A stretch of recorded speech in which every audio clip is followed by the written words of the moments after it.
Hi, I'm Matt Garrett. I'm the founder here at FounderCo, and at FounderCo, we are the how-to for founders. Our entire mission is to help founders become as impactful as possible with really practical, hands-on content. Now you can check out more content here on YouTube or wherever this video might be, but you also can check out our new podcast, Founder Feedback, on our website at founderco.org or on any of your favorite podcast listening apps. Now, with that in mind, let's get into it. Today in this video, we're going to talk about mentor updates, what they are, why they're important, and why you should be doing them to keep people in the loop on the progress you're doing with your company. To get started, here's a quick overview of what we're going to cover in this mentor update. 1, we're going to cover what they are and why they're important. 2, we're going to cover what to include and how to actually keep them organized and so that you can stay concise and you get the most important information that you want to send out to everyone in a really clear way. And the third point is, who do you actually send them to? How often do you send them? And then what tools, what email newsletter services are best for actually sending these out to everyone? So what are mentor updates and why are they important? Well, mentor updates, they're essentially a progress report on the progress you're making with your company. And it's not always going to be great, it's not always going to be bad, it's going to be probably a combination of the two, probably most updates, or there's going to be like a few weeks where are amazing and a few weeks that are just absolute crap. And that happens. Welcome to startups. It's part of the life. And everyone knows that, especially if they're investors, have been around the startup ecosystems for a long time. So this is a great way to build relationships, and really, it's a great way to build a tribe, build a community of a following to help you build your company.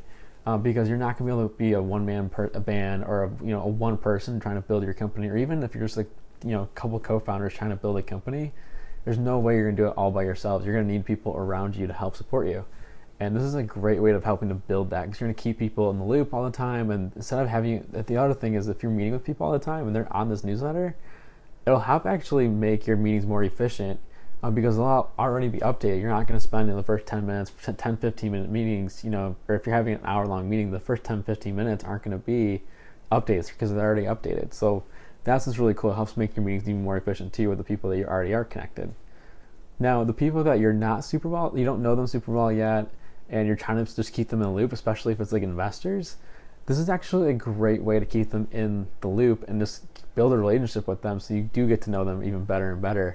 And because they're going to keep reading these, and we've actually, in my personal experience, I've been sending them out for a few years. It's a great way just to help be like a reminder that, hey, I exist. It's a great networking tool for if you're trying to stay in touch with some people, but they got to be on the list too. Now, if you're a company that's looking for an investment, or you're going to look for investment down the road, these mentor updates are crucial to have for fundraising, because a lot of fundraising, a lot of investors, they invest in people. They don't necessarily, ideas are important, and what you're working on and your traction, that's all important, but a lot of investors, they look at the person and then like how fast are you growing, how much traction do you have. Those are like the 3 different things that really people care about. But people is probably the most important of all of them, because as a person, you're the one that's driving all that traction. You're the one driving all that growth. And if you're a trustworthy person they can build a relationship with, they're going to want to keep do business with you and actually invest in you. And I've actually had a few colleagues actually get an investment just by sending out these emails on a consistent basis and just keeping people in the know. And the nice thing is, if it's a potential investor that you're just building a relationship with, they're going to actually know what you're doing. So when you do go out and, hey, we're trying to raise a round, we're looking for checks, they might not even need to meet with you. They might just be like, no, I know what's going on. Like, I trust what you're doing. I know you're doing all the right things. Like, here's a check, which is really, really cool. And again, just to put this in your head too, relationships aren't built over just like one point in time. They're actually, like, you got to think about relationships. You can think about this in your personal life or your career. Is that relationships are built over time and with numerous points of interaction. So really, like this graph, and I know I've seen this somewhere else too, but like it's, if you have interactions on this axis and time on this one, think about, there's a points, and every single interaction, but it's not going to be the same level of interaction. Some are going to be even better than others in that. So that's what that's kind of showing. But relationships are built over time, and if you have this whole line of it, like great interactions and all those things, you're going to build really trustworthy relationships. And when it comes to investors, especially, they want to see these lines. They want to feel like they've known you for a long time before they write a check. And that's why you see a lot of experienced founders, or founders who have been around a while, or just people who just hang out in the ecosystem. They do pretty well because they're building relationships. So, and this is a great way. These mentor updates are really crucial and really important for helping to build relationships and just build a community around you, because you can put so many people on these mentor updates if they want to be on it. Now, the second part of this video is what to actually include in your mentor updates. And the first thing, just the overarching theme on this is the KISS method. Keep it simple, silly, not stupid. We're going silly. Now, with that, the best mentor updates are clear, they're concise, and they're just really easy to read, because no one wants to read a 10-page update. People want to see like a 1-page update. That's what you really want your email to feel like. It's a 1-page like update. It's a bullet format, not in paragraphs, just like really short and sweet, so people can just like go through it, skim it in like 30 seconds and know what's going on in your business. Now, with that being said, you don't want to talk about like the nitty gritty of what you've been up to. You don't want to talk about like, hey, we downloaded Instagram today, or we were able to, talk to so-and-so. Like, the nitty gritty isn't as important. It's more about the high level things. So the way I like to think about it, and I know a lot of others think about it, is think about it as like milestones. What goals do you want to achieve? What milestones do you want to take your company to? Are you hitting them? You can talk about those in these updates. This is a great place to create accountability for yourself with that. You can say like, hey, this is our milestone for the next 2 weeks or month. However often you're sending them, and just put them in here, and if you achieved them or not. Now, the third part, which I'd like to talk about in these, is if you're measuring key performance indicators or KPIs, this is another great place to put them to show off, especially if you're looking for an investment and have investors on this list. This is a great way of showing your track record and saying like, hey, here's the growth we're having, or here's the traction we're having.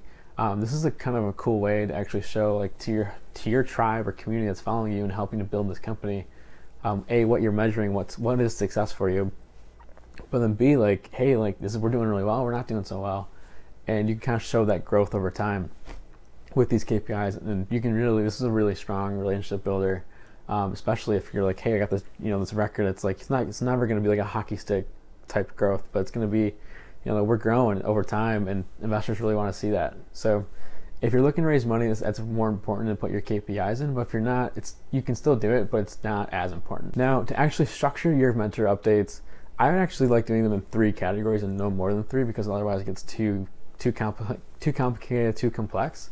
A really basic format that I've used in the past, and I've still kind of used to this day, is there's usually, most companies have like product development, there's like marketing, sales, or customer development. And then I can do like team or other is my other third category, and I'll do like 3 to 5 bullets in each of those categories, and then call it a day. That's my entire mentor update plus the KPIs, just to keep it really simple, keep people in the loop, and it just keeps it really.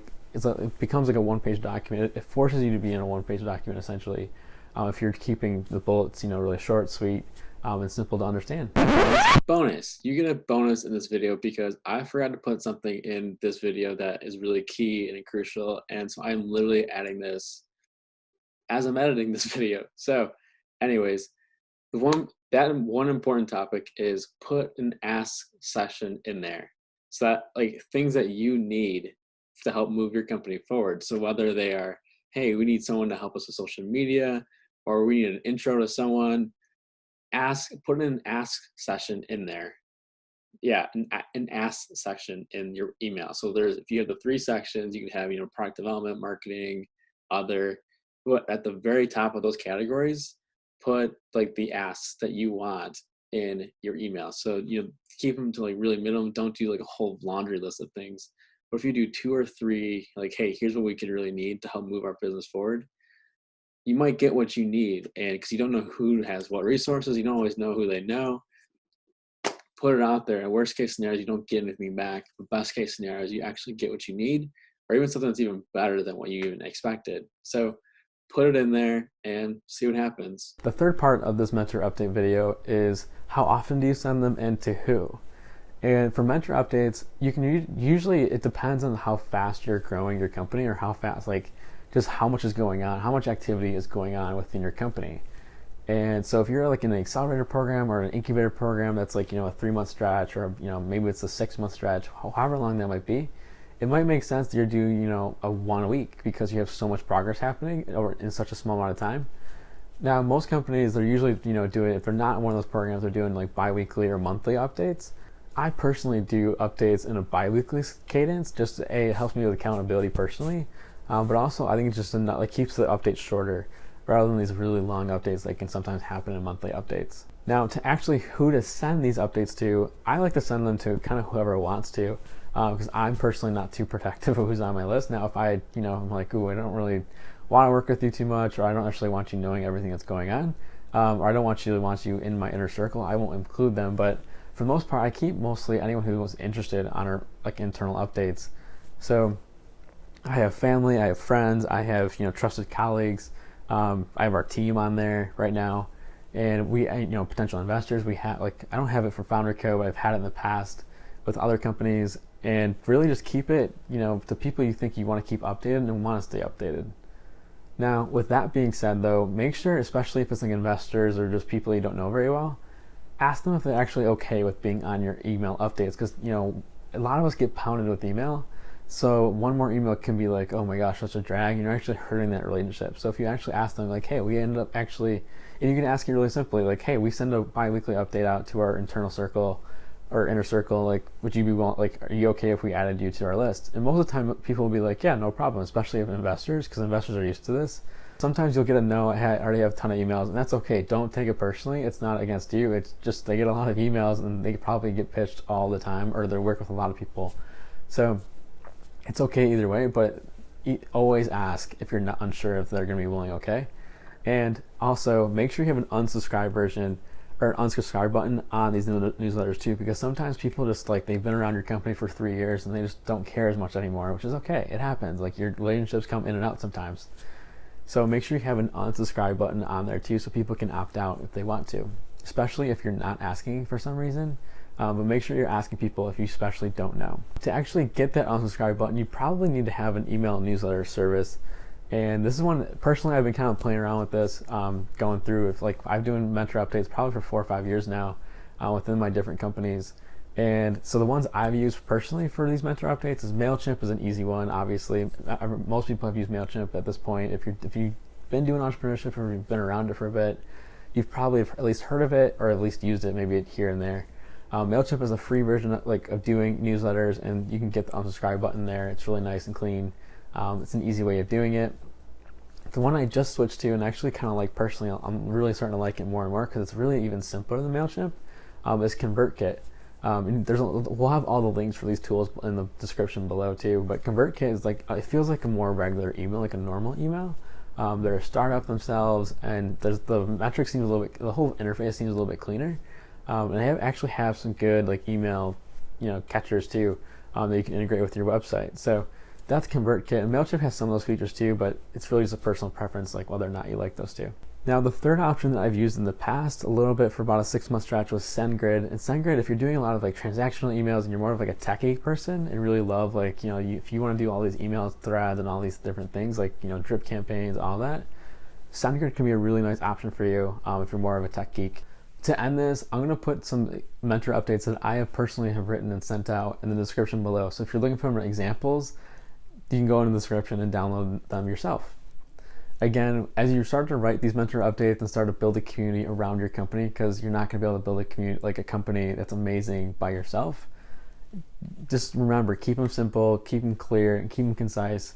And if you miss a week here and there, not a big deal. Just keep trying to make this a habit.